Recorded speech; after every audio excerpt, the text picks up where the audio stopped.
Fantasy football. T5 League Yearly Review.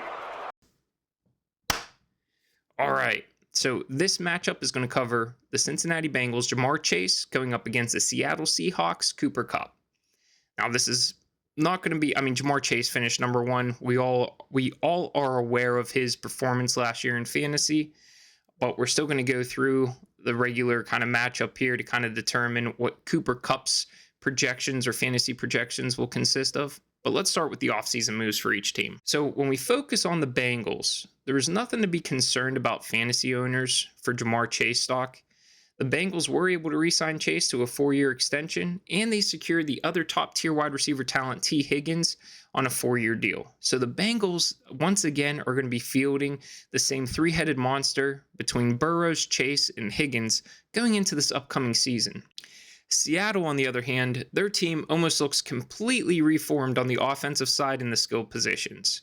They signed Sam Darnold in the offseason, replacing Geno Smith at quarterback.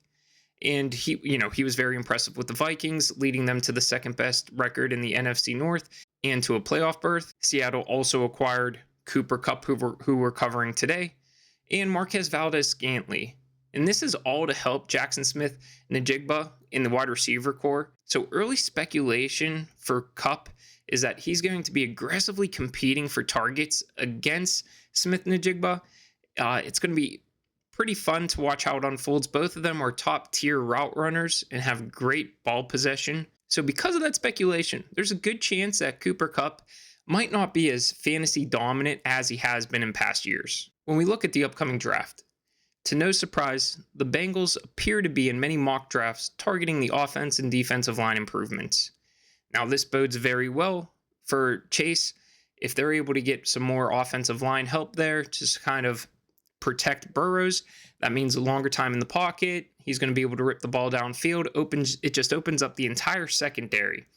And so Higgins and Chase, once again, should run rampant against defenses this year. And because of the focus of the offensive and defensive line improvements, there doesn't appear to be any type of threat that within those first 3 rounds they're going to be picking up a skilled position player that would potentially take away from the targets. So we feel very good that Chase's fantasy stock is going to maintain as we head into the upcoming fantasy season. Now, when we switch over and we look at some of the draft speculation surrounding the Seahawks, we'll see that it's pretty much the same. They're going to be focused on improving the offensive and defensive lines within those first 3 rounds. They addressed the wide receiver questions during the offseason with the acquisition of Cooper Kupp and Marquez Valdes-Scantling. MVS, we don't really know if he is going to be like the true number 3 receiver on that team.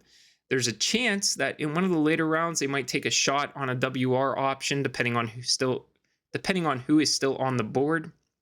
But otherwise, we feel very confident that the only threat remains the threat that Kupp signed whenever he joined the team, and that's just his fellow receiver, Jackson Smith-Njigba. So when we dive into the actual fantasy stats for each of these players, Ja'Marr Chase and Cooper Kupp each faced off against the New England Patriots and Philadelphia Eagles.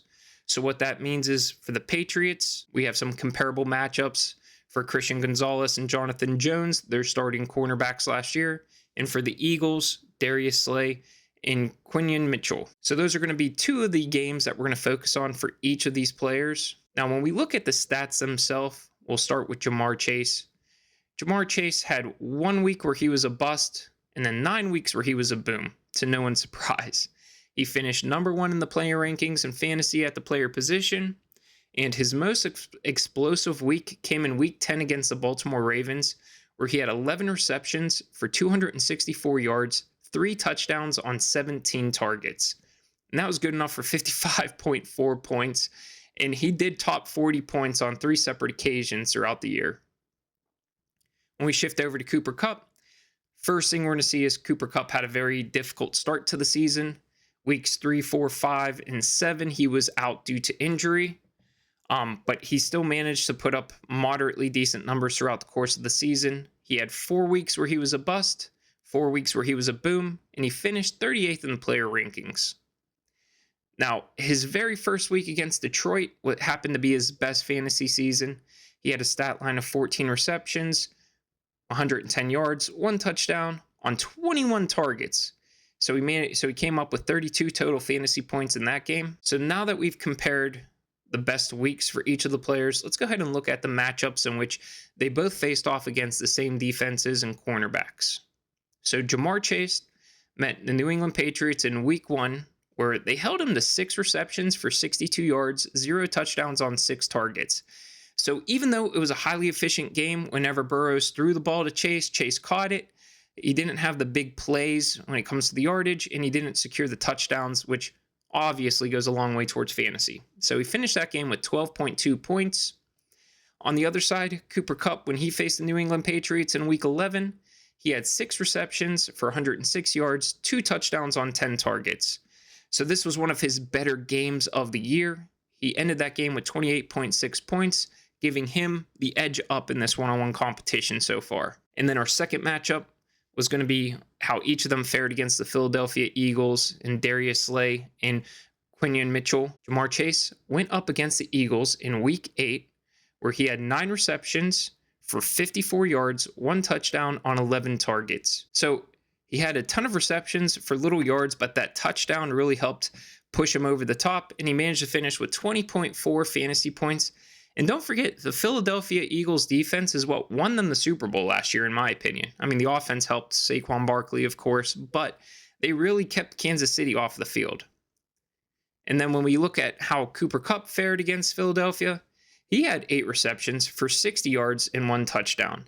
He finished that game with 20 points even, so that was pretty much neck and neck.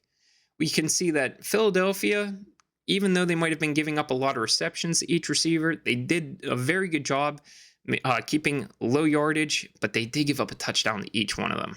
Okay, let's look at our season totals. We'll start with Jamar Chase. Jamar Chase had 127 receptions for 1,708 yards. He had 17 touchdowns on 175 targets. He did have 3 carries for 32 yards, so we do want to include that. And he ended the season with 403 fantasy points, good for number 1. When we look at Cooper Kupp, Kupp had 67 receptions on the year for 710 yards.